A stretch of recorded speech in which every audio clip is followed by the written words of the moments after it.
I think for me, it made me more relieved that I have this relationship with my son that I have, because of where the social milieu that my son grew up in Los Angeles, and he didn't come out really to most of the world until he was in college back east here. He didn't feel that he could come out in Los Angeles, but he came out to me. So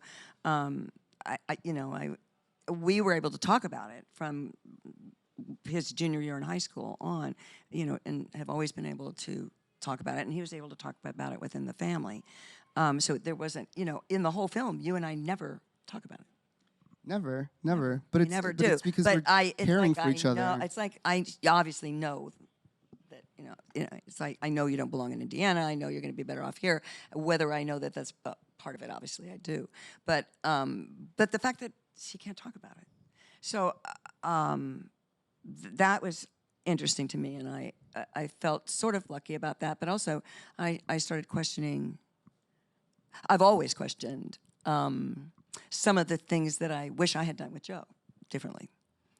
It's powerful. I think my mom has the same thing. I think a lot of mothers of gay sons, it's because you don't have a learning curve. I mean, there is a learning curve, but no one's telling you what to do. And I learned something from Glee. I know that sounds odd, but wow, yeah. I saw a piece on Glee when the father was talking to the son about sex.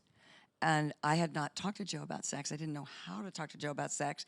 And then I saw an episode about where he was talking to his son about sex and saying, we're men.